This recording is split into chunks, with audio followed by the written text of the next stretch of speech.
I mean, everything that we introduce to the world is shit. Meaning white people. Because I really think that white people are from like another planet. Because when we came to America, it was so nice. It was just Indians, and they weren't even Indians. We called them that by accident, and we still call them that. Like we knew in a month that it wasn't Indians, but we just don't give a shit. We never correct it. We came here, they're like, hi, and we're like, hey, you're Indians, right? And they're like, no. No, this is India, right? No, it's not, it's totally other place. You're not Indians? No. Ah, you're Indians. You're Indians for hundreds of years after. We ruined everything here. This was it was just coast to coast, just green and brown and beautiful. And all the humans were just walking around with painted faces, just walking, and they'd be like, ooh, that looks yummy, and then they just eat from the ground, and then they'd sleep on the grass, and they'd wake up and they'd fuck, and then they'd go for a swim and do a little dance. That was the whole continent, was just folks doing that. I mean, there was people in Mexico cutting off kids' heads and rolling them down the pyramid stairs. But that's always going on. What are you gonna, you can't do a whole lot about that. But I think we came from another planet, and the reason is because we don't like it here. I mean, why, if we're from here, if we belong on Earth, why aren't we comfortable on Earth at all? We need nice, smooth surfaces and right angles, and we need it to be cool and not too hot, just a little, just perfect. Like, why wouldn't, when it's hot, why wouldn't we just, yeah, fuck it? Why wouldn't we be like that if we belong here? And it's weird because people that aren't, whatever you call there's environmentalists, and then there's people who are whatever, they just hate environmentalists. But that's what people get angry at environmentalists, because they think they're slowing down the economy and creating restrictions.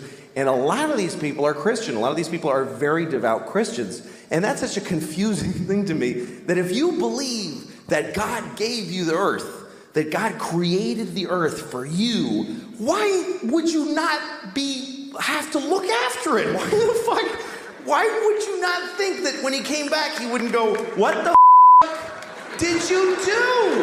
I gave this to you, motherfucker. Are you crazy? The polar bears are brown. What did you do to the polar bears? Did you all over every polar bear? Who did this? Who spilled this shit? Who spilled this? Come over, did you spill this? What is that? It's oil, it's just some oil. I didn't mean to spill. Well, why didn't you take it out of the ground? Because I wanted to go faster. I'm not fast enough.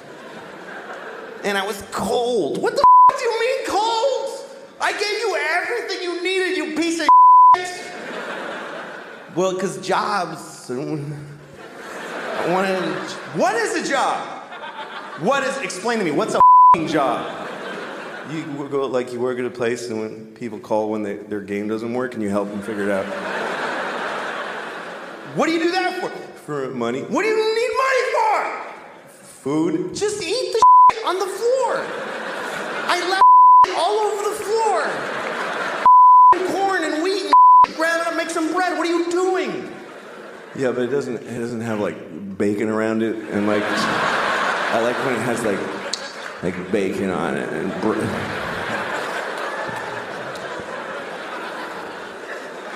I watched somebody do that the other day after a meal. They went, oh, it was just mwah, mwah. And I started wondering, what does that mean? What does that signify? Mwah. I think what it means is that you ate something so delicious that you then kissed somebody on the and their exploded.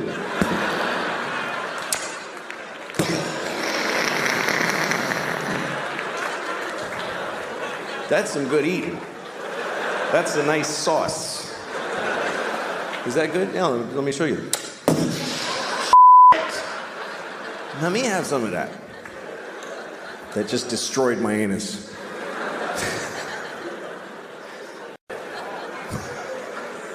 Well, you know, sexual perversion is a problem.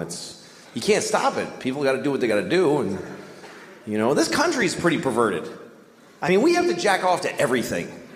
There's nothing that just gets. There's not like sex and then everything. Sex isn't everything. You watch the news and there's a woman like telling you, and in Libya. I'm like, yeah, well, tell me about Libya. Fucking tell me about Libya. Say Libya again. Come on, fucking right up to the screen, my flat screen. Come on, say Libya again. It should just be a person in Libya, whatever. Why does it have to all be so sexualized? And music, like everything is, like every musician is attractive. Isn't that a weird coincidence? That everyone who can play music also looks good? I would have thought there'd be like one ugly guy with a guitar who would be amazing, but zero. And there's like teen pop idols who are children. And they're on TV like going, it's a kid. And folks are jacking off to them. Folks. Just folks are jacking off. Well, folks are jacking off to the girls on TV. Some of them are really young. I can't think I don't know their names. I don't have that knowledge anymore. I'm too old. Britney Spears is like, when I think of a teen idol, is Britney Spears. That's how old I am, because she's my age now. That's how long ago that was. She caught up to me. When I was 35, she was 18, and now we're both 44 years old. So that's how little I know about who these people are. I saw Seinfeld just looking over at you more and more, thinking, this guy's good. Well, Jerry, you know, he used to kind of haze me a lot because we knew each other when I was Why do you keep 18. writing new material? Why do you keep getting bigger the same hour? when I'm sort of the same as I was before? Have you ever noticed socks? I want my feet not to have shoes, but I need something between me and the floor. Well, I have enormous, like, respect for Jerry and Chris and you. I mean, when I saw The Office, when I first said, I wouldn't have said it. You think I felt like I had to? I would have loved if I didn't feel it inside. Then you would have seen how those things hurt. How fun that would have been to say I had enormous respect for Jerry and Chris, and then just watch your eyes kind of notice it. Yeah. I would have loved that. I can't do it. Or you could have just said Jerry, Chris, and Bob Kelly and humiliated me too. Right. How smart is Jerry, though, that he's the one that got Larry David?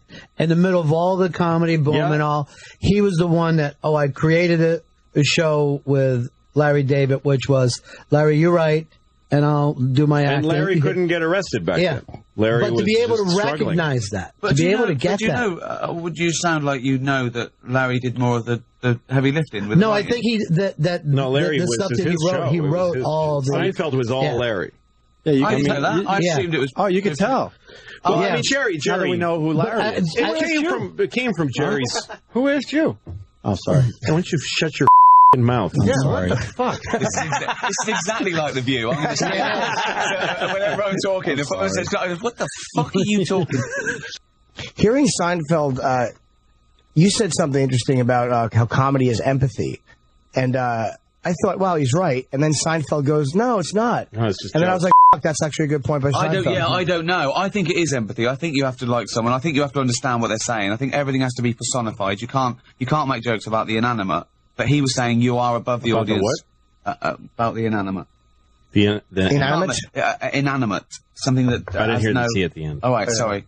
Maybe to laugh at somebody, you have to like them. But, Seinfeld is a weird... He doesn't really fit into... Every comic has something wrong with them that I know. Like, they're sex addicts or drug addicts or gamblers. And with him, I can't figure out what his psychosis or problem We'll find out after he dies. It'll all come out. It certainly will. His computer will be open. Got one. I don't buy that you have to be...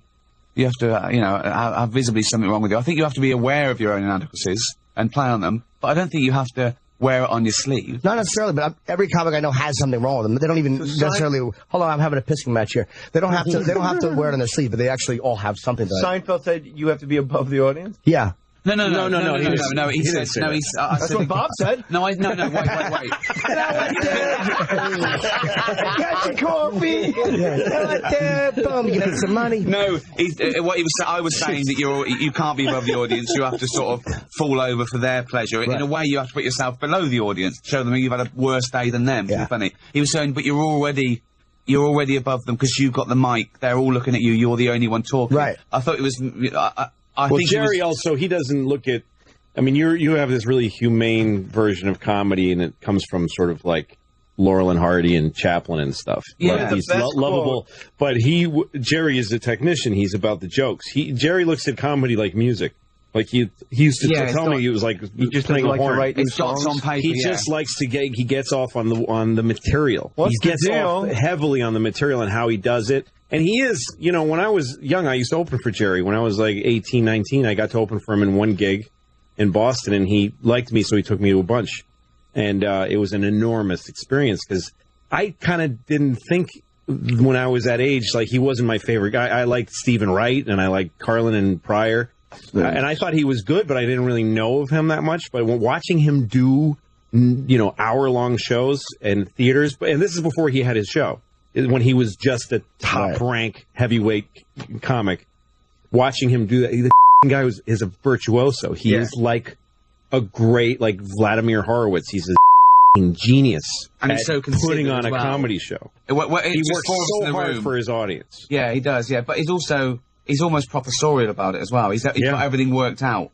He's in control. He's very much into being in control. And we identified that, too, on the show, that, like, he when he did my joke about the vacation going around the car, he did it in this very controlled, and it was like a one-line, way. It was that rhythm. That's my vacation. Well, I was saying that Louis, when I do it, he's angry. Yeah. We're laughing at him because he can't get it out. We're laughing at the I'm sweating and I'm sputtering. I mean, they're there. Yeah. They're all there. They're all sort of disguised and hidden. But we're laughing at a man's breakdown. We're feeling it more viscerally. We're not looking at the dots on paper. And I think that a lot with comedians, when you see the comedians, and they could be great one-liner with the puns, but you feel that you haven't learned about them. You feel that you could read them out yourself and get just as good a laugh. Well, there's almost no right answer. That's what it's like. Why would there be? When you look at Pryor and Carlin, I think they're the two greatest, and they were completely different. Pryor was extraordinarily personal. Carlin told you nothing personal, but was still an observational genius and a social genius. And Pryor was too, but he did it through a person. They both took different vehicles to get to the same place. Well, also, Carlin did bits, and he worked them out. He had really well-phrased stuff. And Pryor would just talk. Pryor would just talk, but he would hit beautiful moments that were precise for him. Yeah.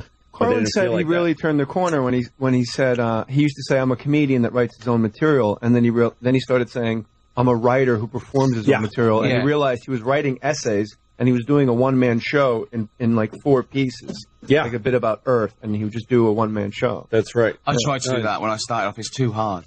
Yeah, it's too hard. So now I just get bits and I pretend to work them together like that. You had the best quote in Esquire, and you said, "Laurel and Hardy is like the basic root of comedy is Laurel and Hardy. It's never been improved upon. I'd be so much better off if I wasn't with this idiot." Yeah. Like you just can't improve that. No, that's what it's about. Ever since you said that, they just started showing it like on these bizarre channels, and I watch it and I go, "But it's Ricky Gervais." But it's even deeper than that, because it's like the blind leading the blind. They both think they'd be better off without the other one. And one is more stupid than the other one because he thinks he's cleverer than the other one. I have nothing to say to you. It's lovely. It's just lovely. It's just great. And see, Louis stand-up, I think, is good because he's really sort of like a threat, because he shambles out like an underdog whose life's falling apart, but then he's really clever. And his targets are all correct. Even though they don't look like they are, they're all correct targets. He goes after... Like retard in England? Well, that's what you say about being above it or I'm hung up on the, empathetic. So are you, though. The jokes you make, they're clearly, actually, if they look cruel, they're not. They're not at all. Yeah, no, I mean, I think people know that I'm being an asshole. Of course. I don't mind people thinking I'm an yeah, but they get it. They get it on a subliminal level because they know you can't be. I don't know anyone that thinks you are. What's that? I don't know a single human being that thinks you're an Oh, there are definitely people. I don't know anyone. People, I've never met anyone. Not the people that go, what did you say? They go, oh, Louis hilarious. Yeah, but also, like, if I said it, but I would not have a job. I mean, it's like when I do, there's things I do on my show where I take on certain subjects. And the one way I managed when I'm doing something that's kind of controversial, what I do is I make sure that I lose. That in the story, but whenever you're angry, you're the rape victim. Yes, exactly. If we're doing rape, I'm getting raped. Smell the gloves. And you're fighting an unreasonable world. You're always fighting an unreasonable world. You're fighting with what, the hand you would doubt. And also, I like the fact you also start off, and I don't know if you do this consciously or not, but people like you because you're bringing up 2 little girls. So they know whatever you're doing, you're bringing up 2 little girls. And I think and I think people have got to like you. As an example, the Marx Brothers, right? They're the biggest things involved. You don't have children, right? No. I don't know what that means. I don't know what the means. Right? The Marx Brothers, funny, everyone loved them doing stuff, right? They transferred the films, and it's sort of exhausting, okay? It's too long to be doing zany stuff. So the eventual producer director of the best films, they came and said, listen, I can make you, so much bigger. And he said, we're putting a musical number, and we're putting a love story. So now, it's these idiots, right? But they're being idiotic and running around because they're trying to get 2 lovers together. So now everyone wants them to win because they're doing something worthwhile with their stupidity and their... You know what, though? I hate those Marx Brothers movies. I like the earlier ones when they're just being nuts. When I they're got to agree just with Louis on this because he won the award last night. Strange. When they do that. And it's, I think I'm in the minority. It's an award-winning opinion. That's right. It is. I was given an award for having this opinion. I think it's the humanity again because Groucho is always the underdog. Even though he thinks he's clever than that guy, he's getting conned. He looks, No, that's what they were like. But when they put in the couples and had them sing to each other, and the Marx Brothers became like a B story, those love stories were synthetic, bad Hollywood love stories, as opposed to the Marx Brothers act. The great Marx Brothers movies like Animal Crackers that were just crazy stories that made no sense. But that were driven by this great comedy. But you need the delusion because it's exhausting. Even like you can come out and I can watch you for an hour telling me a story. That's the human aspect. You can tell a story and I can watch you for an hour, right? If you come out and you do the best 1,000 one-liners, I'm looking at my watch after 20 minutes. Yeah, no, when you purify comedy into just a fastball, but I think there are guys. I think it's just everybody's just different. You can't, there's some people who are empathetic and personal, and there's other people who just got the jokes. After No Filter, his album's going to be Everybody's Just Different. Everybody's just different. Yeah, but the same underneath, if you turn it over, and it's just him leaning on his leaning on his hands. Put the same underneath. That'll be the album. Everybody's just different, and I'm wearing like a leather jacket with the collar up, like Dennis Leary in the '80s, and then on the other side, but the same underneath, folded hands. I'll get you to tell some of the stories you told on Talking Funny, but that would ruin it. I don't know, when guys come, they like to talk about it. We like to tell you. I remember one time I was with this woman, and we were having sex for the first time. It was our first time together. It was also our last time, but I didn't know at the time that it was going to be our last time. You don't know it's going to be your last time until some time goes by, and you're like, yeah, I guess that was it. It's rare that you know while you're doing it. And she's like, I'm not doing this again. Like, while you're just so you know, this is definitely the last time. I completely regret this right now. That's a bad kind of a fuck. The kind that turns into a rape halfway through.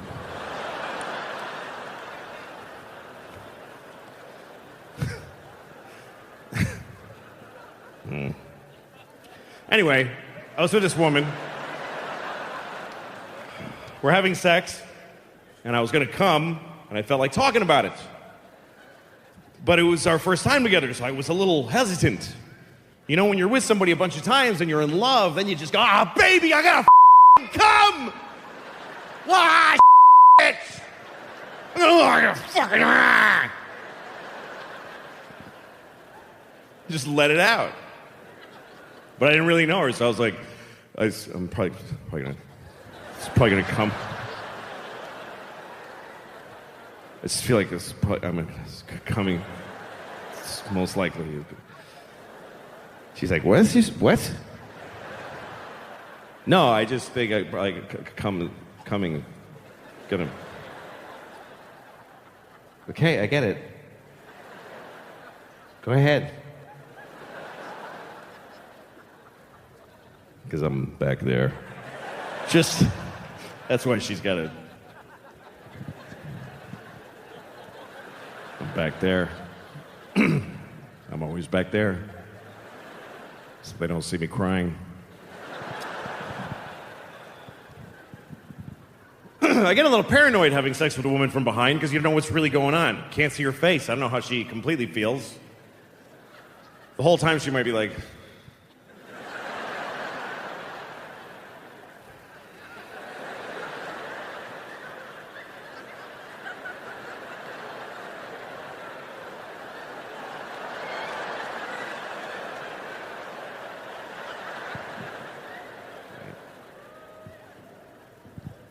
Why'd you only do 8 this year? I'm sure that was your choice. Yeah, well, I didn't. I was going to do what happened was I wanted to take a year off again. I wanted to not start shooting until the fall, and then and they agreed, FX, to let me take a year off. And so then a couple months went by. Just after I finished last season, I was really tired. And a couple months went by, and I was one night I got high. I smoked pot. And I got excited about a whole idea for the next season. I was like, I think I figured out next season. I've got an amazing idea for next season. And I started writing it, and I was like, this is going to be so great. I want to do this now. And I wrote to the president of FX because the next morning he was going to announce that we were taking a year off. Right. And I said, hold the announcement. Can I come back after all in the spring? And he said, okay, I got to talk to everybody. So he went and talked to everybody, and then he wrote me back, and he said, you have to say what you're doing now because we have to announce this. And he said, we already spent the money for a full season, but you can do a partial season if you want to come back soon. And I was like, totally. And then so he announced that the next morning, and then I woke up, and I looked at all the shit I wrote when I was high. I was like, this is terrible. This is terrible stuff. I didn't use a single idea. I had like 10 pages written. Right.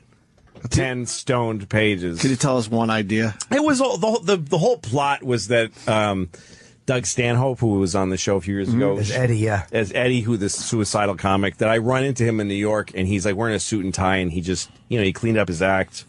And he's making money. He's like an investment banker or something like that. And we end up opening a comedy club together. I had this idea. I open a comedy club, and I become a club owner, and and I thought that's such a cool idea. I wrote all these ideas about young comics come and stuff like that. And then I looked at it all. I was like, no, none of this is funny. And it just stunk. It was really bad. And so now I'm like, I got to. And I can only get 8 episodes, and the whole thing was just so stupid. It was just, I made a huge decision that had impact on my and a lot of other people's lives, because a lot of people work for me, and I was stoned at the time. That's wonderful to hear. How's the pot? You like the pot, huh? I do very little of it. It's like every couple of weeks. If I do it, I'm very paranoid about drug use. So if I get high like twice in a week, I'm like, I have a problem, and I stop because I just don't like. I don't think it's good for comics getting high. It takes your will away, and it makes you too comfortable. You know. So I don't do it a lot, and I got kids. I can't be around with that. But once every couple of weeks. Smoke a little marijuana. Just a little bit? I bought a big thing of marijuana from a guy like 10 years ago. So I smoke very old marijuana. It's really old and dusty. You still have it from 10 years ago? I don't know how long ago it was, but it was a while ago. It's been a while. Yeah. That's funny. Yeah. You know what they're doing with marijuana these days and the edibles? You can get some nice fresh stuff, Louis. Yeah, but I don't want to go I don't want to go become a consumer of pot and go find a pot guy. Right. You told that wonderful story, I think it was in Comedians in Cars with Jerry. Yeah. Getting high and going to the 3D movies, the IMAX. Yeah, I f***ed up a little, too, because I've been back there since, and there's people who see me and oh, my God, he's high now. He's at the IMAX. Right. And that's like a perfect nightmare when you're high. It's the thing now. Yeah. So you just want to go and relax and enjoy the movie. That's all I want to do is I don't want to be pestered. Yeah, nobody wants to be pestered when they're high. I hate being pestered. People complicate this light. You know, folks get all twisted up trying to figure out their life. I don't know what to do with my life. You know? Just like, what do I do? like with my life. You know? Just put food in here. That's it. That's it. Walk around and look for food. Just look for food. Anytime you see any food, just take it and put it in your mouth. Then when you feel pressure in your ass, out the inside of your ass. If anybody tries to stop you from doing either of those two things, murder them.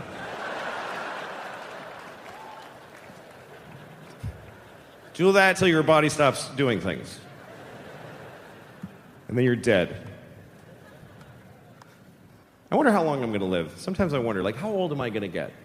You never get to find out. You never get to know how long you lived. Everybody else knows except for you. Because you never get to say, okay, I'm dead, so 85. You don't get to have that thought. You never get to think, that's it, I'm done. You get to think, this is your last thought. You get to think, this is probably it. That's everybody's last thought. This totally feels like it's it right here. Most people get to be 80. That's the average lifespan of an American.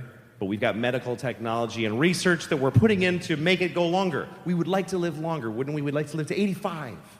5 more years. Wouldn't that be great? Well, let's be clear what you're getting there, though. You're getting 5 more years of life at the end. They go at the end. They don't shove over the old years and stick 5 cool new young years in the middle. You don't get new. Now I get to be 28, 29, and also 20 fligities and flingy. No. You get to be almost dead for 5 more years. You get to be like, uncomfortably old. That kind of old where you don't even have a wallet anymore.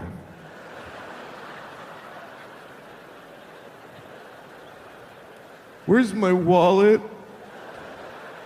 Well, where are you going? What are you talking about? We threw your wallet away years ago. What, are you going to go to the diarrhea store? You got plenty of free diarrhea here.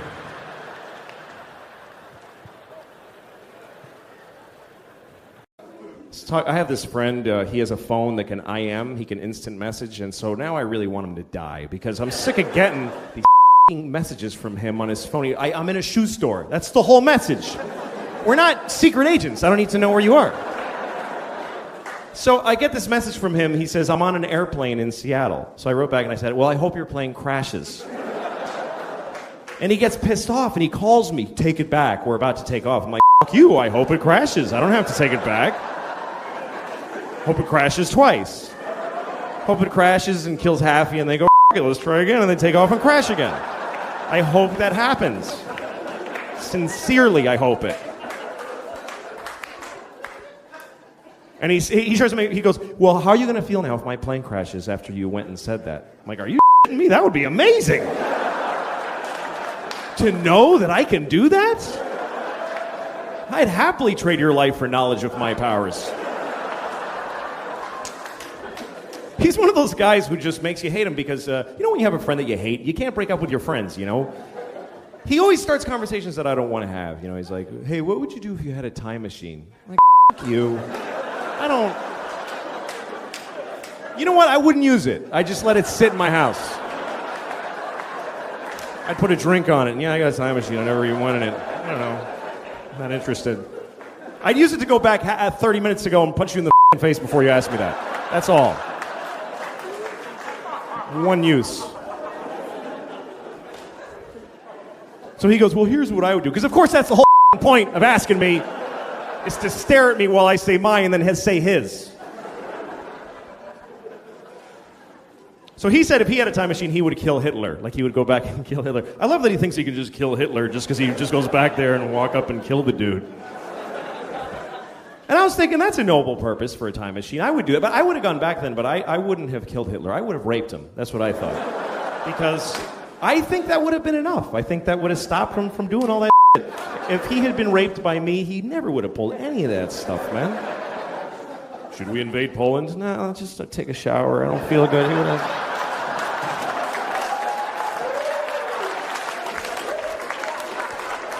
low self-esteem, and I'm not condoning rape, obviously. You should never rape anyone. Unless you have a reason, like you want to f*** somebody and they won't let you, in which case, what other option do you have? How else are you supposed to have an orgasm in their body if you don't rape them? I mean, what the okay, that's f***ed up. Look, I think Trump is more from my world than he is from politics. He's one of us. He's a showbiz guy. He's an entertainer. He's an entertainer, so I feel like we're responsible for him. Yeah, but you know what I hear? I hear this making its way into your routine. No, I don't think so. I think I think I said everything I need to say about Donald Trump. Jesus Christ. Yeah, I don't know. I mean, here's where I felt a little bit bad because a lot of people got mad at me and they said, just shut up. Just shut your mouth. Don't tell me. A lot of times when you say, don't tell me what to think, right? I'm not telling anybody what to think. I'm expressing myself during an election year. You're telling them what you think. Yeah, that's right. But I did come into their lives through the funny ha-ha door, and then I took a big political serious on their table. So I get being irritated. I get it. I get why people would be irritated with my having written that. It's not what I do best. It's not what I'm known for. It's not what I'm asked about. You know what I mean? I mean, if you invited somebody to your house because you knew they were really funny and fun, and then they just said all this stuff, you'd be like, what are you doing to me? So I get why people got irritated. It's interesting to me, a lot of liberals got mad because I suggested that maybe conservatives and liberals have equal value, and that they should each have a shot at running the government. Right. I mean, that's just the way that I was raised. I came from Mexico. When I was a little kid, I lived in Mexico. Right. And I remember coming to America and discovering it as a little boy from another country. And the idea of democracy and free speech was just an incredible thing to me. And it's still, I look at it with wide open eyes. I'm very innocent that way. And the way I look at the world is that I feel a certain way about how the country should be run, but not everybody feels the way I do. So when there's enough of me to push the election over to our side, we get a president for a while. Yeah. But the other side, who feels differently than I do, they should get an equal shot. Because it's not all my country, it's a lot of people's country. You know what I mean? Yeah, of course I do. So democracy shouldn't, some people think democracy means I always get things the way I want them. Well, I don't look at it that way. Yeah, exactly. I mean, democracy means sometimes I'm really frustrated with the way the government works. Then I know it's working right. That's the way I look at it, and I'm in my 40s, and so to me, Obama's a liberal. He's a liberal president. To some people, he's a huge conservative. It depends on how you look at it. Everybody looks at it differently. But I don't think Trump is any of these things. I think Trump is a guy who will dismantle the actual process. That's the only reason I said something. I'm not known for making political statements. I've never done this before. I have no track record of running my mouth politically. Will you do it again? No, I probably won't. But the reason I did in this case was because this isn't about I believe in the liberal cause and I want a liberal. It was because this guy feels like he could chuck it all away, and he's even saying he wants to. He's saying he wants to make it that you can sue people for writing something you didn't like. Yeah. You know, it's insane. So anyway, I shouldn't have said even what I said now, but but you did. I shouldn't have written it. I'm sorry. I apologize. You don't mean that. No, not at all. No. You ever flush a pet down the toilet? I had to flush my daughter's fish down the toilet. I came home, the fish was dead. She wasn't home from school yet, so I just flushed the fish. And that's a weird moment, too, because fish live in water. So you put it in the toilet, floats to the bottom, like, yeah, he's dead. And then you flush, and it looks like he goes, wait a second, I was taking a nap, Jesus! You gotta be in constant motion, you gotta be respecting his house.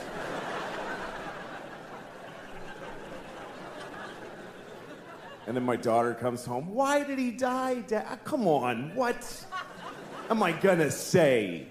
Why did he die? Because who gives a shit? That's the reason. That's the actual reason. Is because it didn't matter that he was alive. That's why he's dead.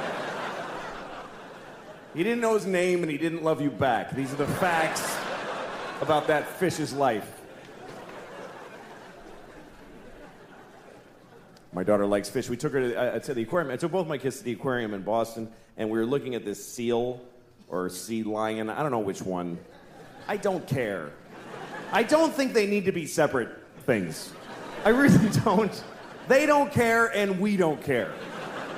There's like 3 scientists who give a shit what we call all those things. The scientists are going to go on TV tomorrow and say, okay, everybody, from now on, seals and sea lions and walruses and you know what? Penguins are all seals now. And we would all be like, yeah, fine. Yes. Whatever, man. Anyway, so we're looking at this sea lion thing, and he's looking back at us through the plexiglass, and he's going, ugh. They're really disgusting in person. Most animals are when you really see them. You ever go to a farm, you think you're going to see little white sheep going, bah, but they're all fat and colored, and they're like, bah. Jesus. That thing is awful. Anyway, seals don't go, they go, ugh. My daughter's like, what does he say? I don't know. I'm a slave. Kill me.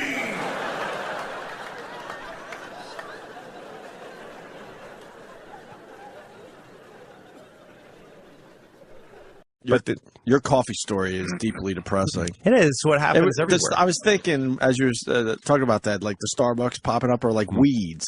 Yes. Taking out the really nice crop. Yeah, nice that's flowers. what they do. They're And just, they're only they're just interested putting in weeds all over the place to destroy it. That's right. And they don't even make money. Like Harvard Square is a good example. I love Harvard Square. It's been a while, but you won't love it next time you go. It's been years. There used to be a place called the Tasty and like the Wurst House, all these places that have been there from the 1900s. It's a Sunglass Hut and an Abercrombie and Fitch now. Jesus. And I was talking to one of the local business guys who owns a cigar store. He's like the last guy left. Look at you. No, I'm talking that to shit the fascinates local me. businessman. And I asked him, "Are you going to go under too?" And he said, you know what? Because he went to Harvard Business School and then he opened his little cigar business. store. Oh God. He said Abercrombie and Fitch and Harvard Square doesn't even make a profit. They lose money every day. They're not that store. The rent is so high for what they built there that they can't. If they could sell jeans all day, they're not going to make a profit. They're not there to make a profit. It's just a billboard. It's a 3D billboard. It's there so that you'll buy Abercrombie online and to keep it visible in your mind, in your head. Yeah, that's fascinating. There's like the Nike store on 50th or what. All those stores, they don't make a dime. They lose money every day. It's worth having a giant global billboard. It's like a billboard. Yeah, that you walk into. That's how far away this is from like. Mom and pop guy has an idea, right? Puts it out there. This folks love it, and they start buying it. It's not even wow. We're not even close to that anymore. No, like I'm nostalgic for the guy who started Wendy's. Like that's now like a great American. He's like a revolutionary. A great American story, or Ray Kroc from McDonald's. Yeah, he's like Che Guevara or whatever his name is. Like he's like, a great man. Holy I keep shit. going back to the coffee thing because I was a big coffee guy as well. Yeah. And when Starbucks did hit, it made it convenient that there were more nice coffee places around because you really had to search them out like you're talking about. Right. And I didn't live anywhere near Harvard Square, so a Starbucks was like nice instead of diner coffee. Right. But then Starbucks didn't care about their product in the end. At first, the coffee was amazing. Yes, but you watched it drop over the years. Yeah, they had to. They had to compete. Now you know the beans they're getting have to be just. Of course they are. They have to be. They're not going to work hard for your money. Why would they? They've got I explain At this first, shit they to needed your money, so they worked hard for it. Exactly. I explain this to my kids all the time because we'll go off the beaten path. We'll go 3 blocks over and spend 40 more cents. That what are we doing with this precious money? That people are like, well, I'm saving so that I can buy some in a video game, have a video game experience for 10 seconds that evaporates from my existence later. What are we saving the money for? But we go a few blocks over, spend a few more cents to go to like a butcher. Yeah. Instead of going to, that Price Chopper, we go to a New York City butcher. Yeah. Where the guy's got a red face. How you doing, my man? And blood all over his fucking little. Yeah. apron that he's wearing. Gets his steaks from a place where there's like a direct line from the cow to the steak. Right? Yeah. Yeah, instead of this ShopRite, probably some human parts in the steak thing. I was going to somebody go, oh, you want to get something for lunch? Let's go to like Subway or something. I'm like, why would you not just go to a deli and get a real sandwich made on a hero roll that was in a bakery that morning, and the driver took it over to a place where they're not going to measure the meat. And it's a guy all pre-cut, where the local guy goes, "Oh, Anthony, you've been a good customer. Here's a few extra slices." The Subway, they actually weigh their meat and their tomatoes to make sure it's the proper weight. I was in a Subway once somewhere in Arizona. And I was driving across the country, and I stopped. And it was a Subway inside of a Sunoco station. You know what I mean? Yeah. And fucking kid working there was this depressed looking kid with that he cut his own hair like there was chunks. Cut his own hair, skin, just depressed looking, pale American. And the kid he's serving is this exact same person. Oh, like he just different colored version. Like in Star Wars, there was R2-D2, but then there'd be like a red version of it. Like the red R2-D2. Yeah. It's just kind of basic. And one guy, and he's going, what kind of sauce do you want on? And he's like, and like, I guess I'll go ahead and get the green one. And he's making it for him. And I wanted him to say, should I just eat it too? Does it even make a difference which one of us eats it? Like everyone's just on one side of the counter or the other. There's no identity to any American. Nothing. The only identity you have is what your sauce choice is. Yeah. Like that's the only thing you get now is like, well, I particularly like. You do make this grim kind of image of I don't see this going to a good place. No, it's not, man. No, it's not. Man. No, it's not. Man. The only good thing that could happen is that it all falls. That it just all collapses. It all dies, and everyone has to look around them and go, "What could I piece together and sell maybe recycle for my friends?" Maybe post-apocalyptic lifestyle would be. Hey, didn't you had a cool story? Did you ever tell the Martin Sheen story? I love that one. Martin Sheen. Oh yeah, he was on Conan, and we did a bit with him. And I wrote a bit for Martin Sheen to do on the show, Apocalypse Now throwback bit. And so the publicist actually said he wants to hear the idea before he commits to it. Makes sense. So I called him on the set of Gettysburg or some movie he was making, and he was in character. He was talking to me as Robert E. Lee. Ugh. In character. But and I've had guys do that before. The thing is that he's talking to me as Robert E. Lee, the general, but he's discussing like what time his flight gets in, like 20th century stuff. Like what's well, sir, I fly into LaGuardia, I believe. I'll have to leave my sweet Magnolia as I catch a connecting flight. Catch a connecting flight through DFW. And get a town call, sir. Atlanta's burning. Why, I gotta get down there. And take the space shuttle to... That's hysterical. But so then we get it. He's in the dressing room, and I'm trying to talk him into the bit because he said he was going to think about it. I'm trying to talk him into the bit, and me and two producers are talking to him, and then this little kid walks by at the door of his dressing room, and he goes, "That was one of God's little miracles that just walked by our door, gentlemen." And he's being like the president or something. I don't know what the point of that was. The West Wing kind of. Yeah, it was one of God's little miracles. Just walk by our door, gentlemen. Without any sarcasm. No. All right. And we're like sarcasm. That's funny. Yeah, exactly. It's really funny. And I'm still just trying to talk him into doing my bits. So I'm like, oh yeah, I know. I love the children. Well, did the kid have a hanger on his head? Then maybe he's right.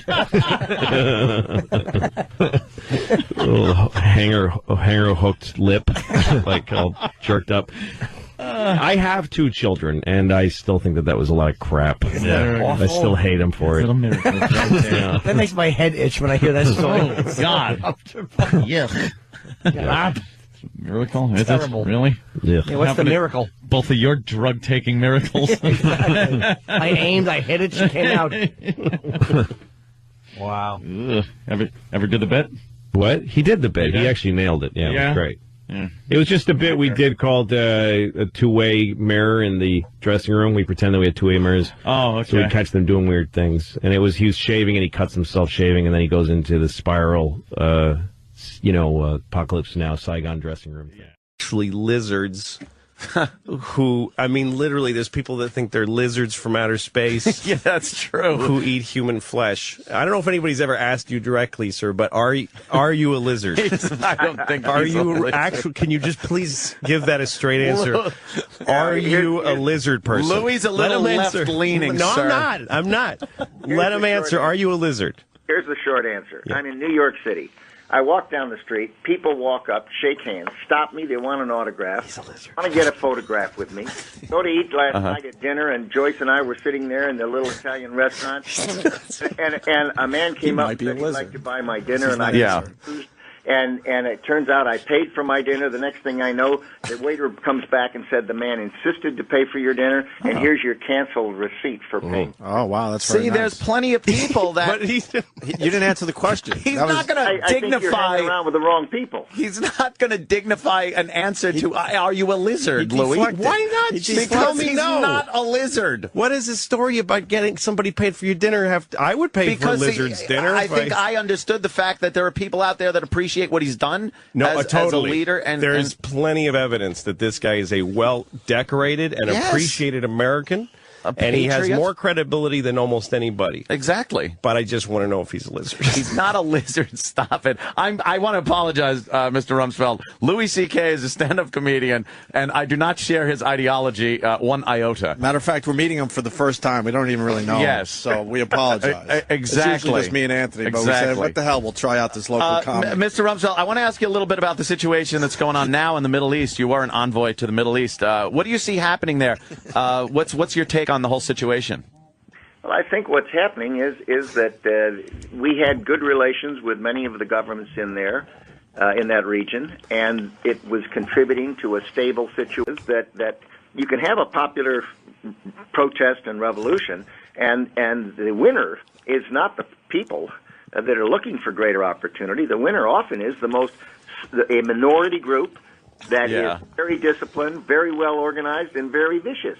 Listen, like Hezbollah in Lebanon, or like the Ayatollahs in Iran. Yeah. So you could get the Muslim Brotherhood.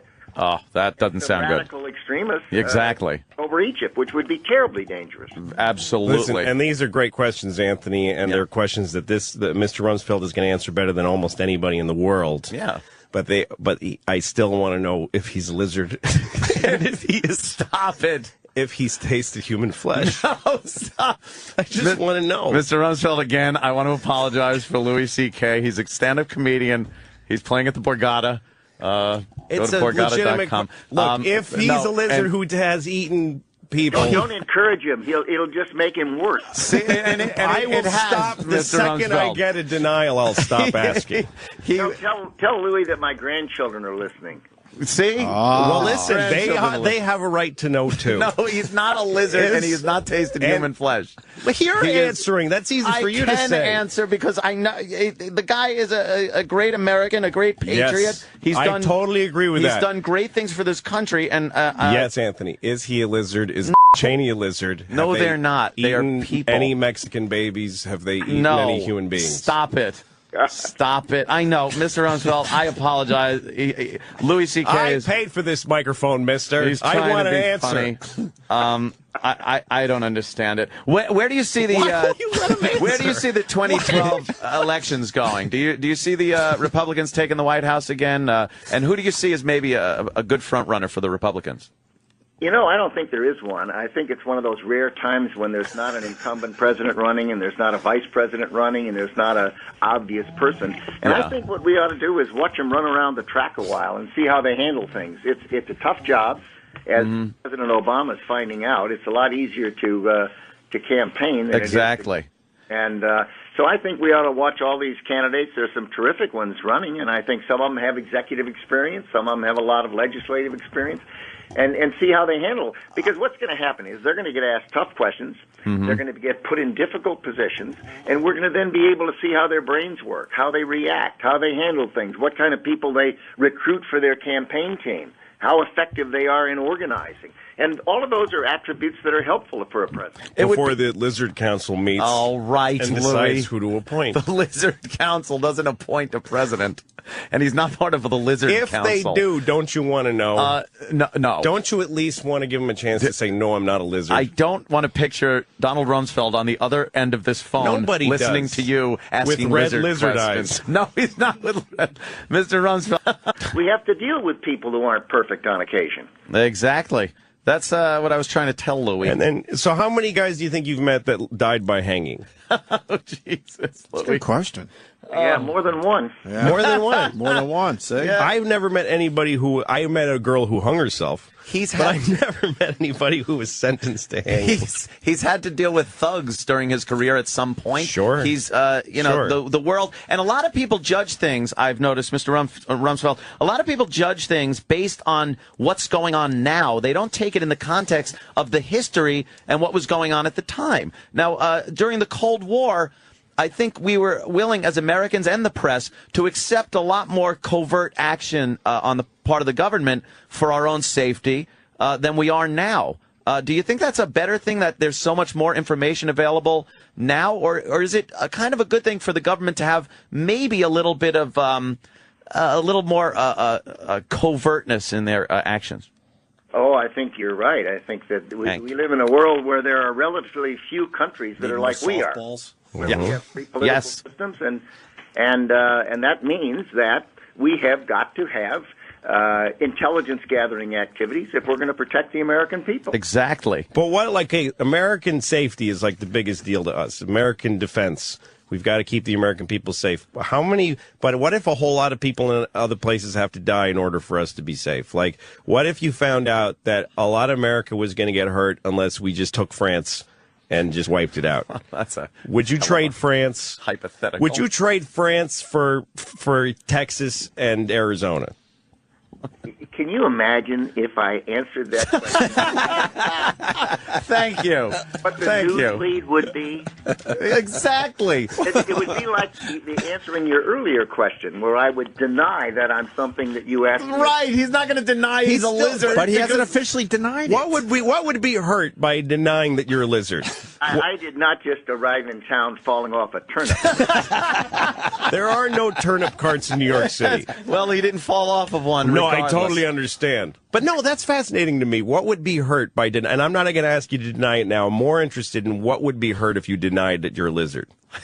He's justifying the question. Sorry I brought it up. I apologize. But I mean, we like to think that we're a comedy show, so we're just kind of asking a silly question. But that is fascinating to me.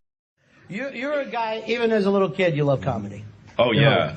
Yeah, the first comedy I was ever exposed to was Bill Cosby, and a friend of mine, Jeff Drew, who I grew up with, he had all of Cosby's records, and I think I was like in second and third grade, and we used to just sit and listen to Cosby just over and over again, just wearing out the vinyl. He's so great that we've almost forgotten it, you know? No, to me, the three titans, like timeless, are Carlin and Cosby and Pryor. Those are the three guys that I learned about really quickly and loved, and to this day, they're exactly as funny.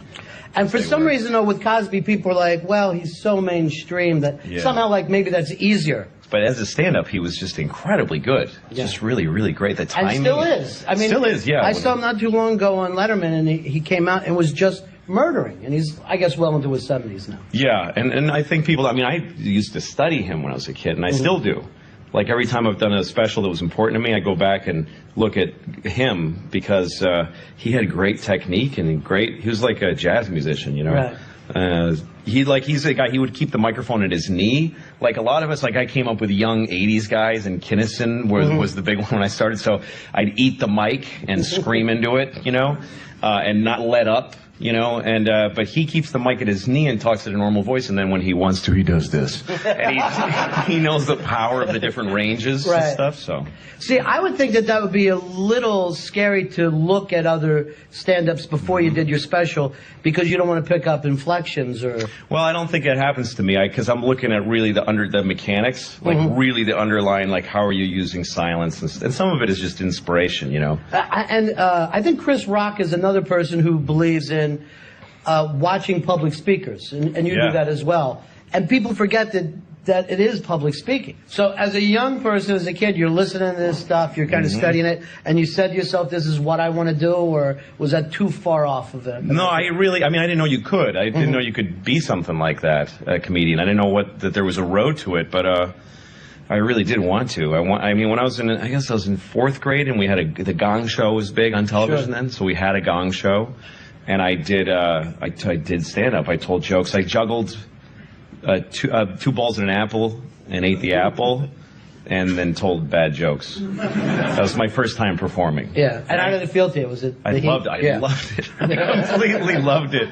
And so I thought, God, Carlin and those guys, they're just talking in great circles. I don't know if I could do that. But when I saw Steve Martin, I thought, I'm weird inside my head like he is. Well, were you funny with your buddies? Did all your buddies act like you're hysterical? Yeah, somewhat. I was kind of this little dumpy fat kid.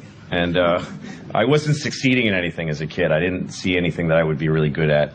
Yeah, I guess I made people laugh when I was a kid. Yeah. I remember a huge laugh I got in, I think it was like 3rd grade or something, and the teacher was talking about the different parts of the skull. You know, the skull has like 2-3 bones in it. I don't remember what they are. And the teacher said, does anybody know the other one? And I said, the noggin. And they laughed a lot. Yeah. It's like the greatest thing to get those laughs in school, too, when you're not supposed to. No, the first time I really killed, I was in 5th grade, and we did Free to Be You and Me, the hippie and liberal play. Right. And which I didn't know at the time I was being used for hippie purposes, but we had a really mean teacher who was really tough, and I grew to like her, but she would like the instant the kids were leaving, she'd light a cigarette. Like, you always smelled cigarettes when you walked out of a room. She was so stressed out. So she made us do Free to Be You and Me, and she told me to do a poem called Don't Put Your Horse in a Nightgown. It's an absurd poem, and I had to stand in front of the curtain, like in vaudeville when somebody does a solo act, while they're setting something up, and do this poem, and I couldn't remember it. And every rehearsal, I'd start, don't put your, and she'd go, louder! And she'd scream at me and say, if you don't know this, you're going to look like an idiot, and you're going to ruin the play. And I was so scared, and I drilled it and tried to memorize it, and then I came out for the play, and I'm looking at everybody's parents and the whole school, and I took a breath to start talking, and I just started laughing. And they laughed. And then I started laughing again. And I was up there for like 10 minutes just laughing. And the place was going nuts. It was like a huge, when I walked off, just huge applause. And I went backstage, and all the other kids were, you ruined the show. You ruined it. You're awful. You stink. And nobody would talk to me for about a week after that. So, was it tough being up there? Where you're like, hey, I'm getting laughs through my own personality? I was high off my head, and I loved it. I felt bad when the kids hated me for it. Sure. There was part of me inside going, fuck you, little faggots. Fucking, I just killed. What did you do? Yeah. Pretending to be a baby and know everybody was yawning. You know, nobody wants to see the other performer kill. It's always rough, even at a young age. Yeah, nobody wants to follow that. Exactly. So in school, were you the class clown? Were you the wise ass? Not really. I had ADD a lot, I think, or I don't know. I don't think it's that simple. But I was just, I was a bad student, and I fell asleep a lot. I had low energy. I was kind of fat, sugar, low energy. And I remember being depressed a lot. So I wasn't that funny to other kids, I don't think. Really? Yeah. But in the back of your mind, you said, I want to do this. How did you get up on stage the first time? I was in high school, and I was listening to the radio, to WBCN in Boston, and they used to have 5 o'clock funnies. And so they had a guy on named Chance Langton, who was a comedian in Boston, and just a local, I didn't know there was local comedy. I thought it was just those huge guys with albums. And all of a sudden I'm listening to this guy who's really funny, and then they came on and said, that's Chance Langton, you can see him this weekend at whatever, at the Comedy Connection. And by the way, if you go to Stitches on Com Ave on Sunday nights, you can go on, anybody can go on. It was open mic night. Just show up and sign up. And so I started to try to think of 5 minutes, and I thought I had an hour of amazing material. Like, I literally thought, like, I've got so much shit. and I'm going to go up and blow them away, and I'm going to be a star tomorrow, like next week. Like I'm making my plans. I don't have to do any homework. I mean, I'm going to be a huge star. Because I also pictured I'd be the only one, and I pictured all these like a guy with a cigar. Who's the new kid? You know, I'd be like, this is the kid, and all these grown-up comics would be like. But I get there's a line of really competent comedians who are just doing open mic night, right. And there was a lot of competition. But I got on stage, and I did a minute and a half to total silence. Every single thing I did was a terrible idea, just total. And also, I'm looking at a bunch of grown-ups drinking. These are like people in their 20s and 30s, like Boston and bar drunks. And I'm trying to make them laugh, and one of the worst things to date that's ever happened to me. Was the first time I ever went on stage, and I was so ashamed. And do you remember any of the jokes or anything that you were doing? Yeah, I can't. I remember all of it. I remember the whole set. But it's kind of like I just asked you, hey, tell me about the time you were molested when you were exactly. Oh, well, like you could just realize, I was about 14, and my dad.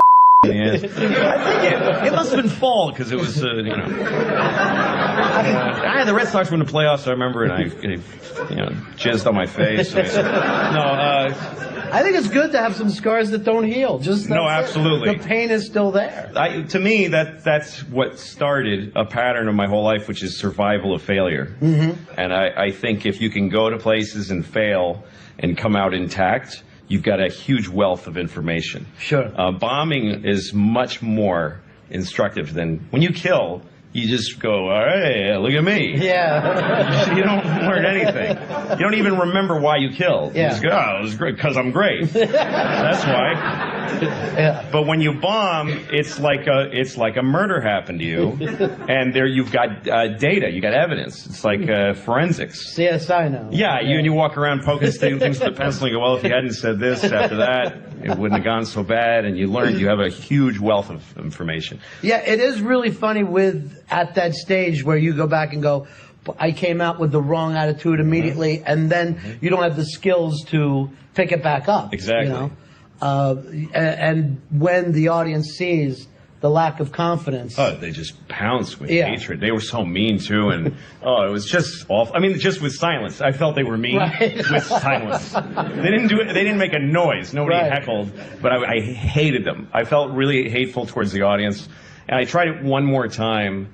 And I wasn't going to do it, but Kevin Meaney, who was the comic in Boston at the time, I worked at a video store, and he used to come in and rent videos, and so I got to know him, and I told him that I had tried stand-up, and he said, oh, you got to come do my show. And he had a show called the Sweeney Meaney Show, which was the biggest show in Boston. He said, you got to come on my show.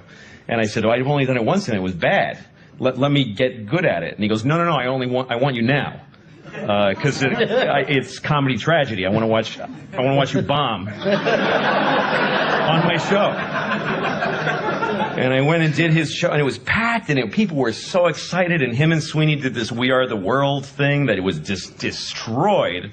And then they brought me on, and I equally worsely bombed. And I can't describe how horrible that felt. And I was 18, and I knew I wasn't going to go to college, and so I'm like, well, I can't be a comedian. That's not going to work. Right. It was really depressing. It is. I didn't do stand-up for almost a year after the second time. But, I mean, now, looking back on it, you would expect it, because it's almost like you put on some shoulder pads and a helmet and walked out with the Patriots. Yeah, you know, exactly. I think I can play this. Yeah, I can do this. Have you ever played? No, I watched a lot, though. And I think I'm ready. Exactly. And I was a kid. I was this. Somehow I got skinny in those years of my life. So I was this weird skinny kid with a big head, looking nervous. I mean, the only thing worse than being me would have been watching me in the audience. Yeah. I think. There's probably still people in those two audiences that, like, once in a while go, "Oh God, that was that kid. That was awful." And they remember it as well as I do. And then they'll see you on Letterman or something. Yeah, they go, else. "No, that's not the same guy. That's not the same guy." That odd kid.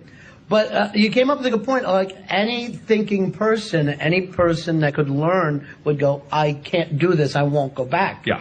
What is it about you that said, I got to go back there? I guess I looked back at the pain of it, and I thought, well, I did it. It hurt, but I survived it. Well, what really happened was like almost a year after the second time, I went to this place in Boston, and in Cambridge, really, this place in Central Square, the Cambridge kind of Harvard weird hippie area. They had a place called the Off the Wall Cinema, which showed old movies and weird movies, and I used to go there. And they had comedy night every Saturday at midnight. So I went to that, and it was a totally different crop of comedians. They were just weird. It was hosted by a guy named Ron Lynch, who's just a really strange, esoteric comic, and they were really offbeat, like Steve Martin was. And I thought, that I can do. So I begged him. I just went up to the host and said, "Please let me go on here." And he said, "I only use professionals." And I said, "Just please." I was this kid just saying, "I have to do this." And he said, "You need to make a tape. I need to hear a tape." And I didn't want to go back to the stitches. So I got my friends to get in a room with me in a tape recorder. And they clink glasses together so it sounded like a nightclub. And actually, I was so afraid to do it that my friend he did music, so he had a 2-track recorder. So I was in the room alone telling the jokes, and then afterwards they recorded. And I didn't let them listen to the jokes. I listened to my part and went laugh here. And I actually thought that and I gave it to Ron, and he listened, and then the next week I came back and he said, "Well, if you invite those idiots on the tape, to sit in the front row." But he put me on, and I started doing it, and I had a little success, little titters, little tiny laughs, and that was enough to me. To keep feeding on that, yeah. Yeah, because I liked it. To this day, I still go I'm not going to be good at that. Okay, let's try it. You still, to this moment, like to stretch yourself. Because your career has taken you into some really strange places where I say most stand-ups wouldn't even think to make some of the moves that you've made as far as making films and, writing for shows and other people. You're doing a lot of stuff throughout, I guess in the early days that none of your peers were doing. Yeah, I guess so. Yeah. Because I also was interested in making movies. I was changing my daughter the other day, and she's too old for diapers now, but she's still in them, and it's bad because this kid does not poop. This kid craps. This is not okay anymore. I was changing her diaper the other day. It was like a 48-year-old alcoholic man's shit in her diaper. She was out all night drinking Jaeger, and she went to Denny's and got a Grand Slam. Ate half of it, got in a fight in the parking lot, and passed out in a Pontiac and herself. And her friends drove her home with the windows open and dumped her on my lawn. And now I gotta clean it. And it's crazy. And you can't even react. You can't go what the f***? That's disgusting. You'll f*** them up about their own shit. You gotta be nice. You open her diaper, it's just chaos in there. It's just bananas. It's just, every amazes me. I'm never used to it. Everyone, I'm like, okay, wow, what is that? You have been eating diarrhea for a week, I think. Because that's awful.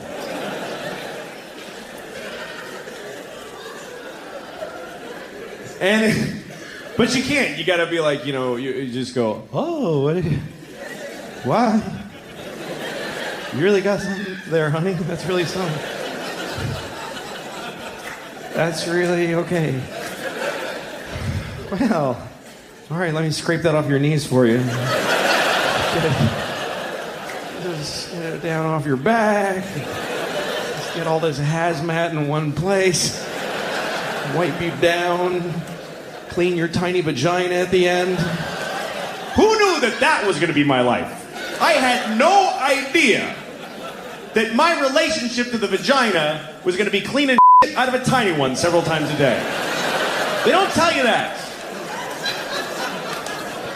When you're getting ready to be a dad, nobody pulls you aside and says, "You're going to have to clean the vagina a lot because every time she takes a shit, it goes straight up her twat." They don't tell you that.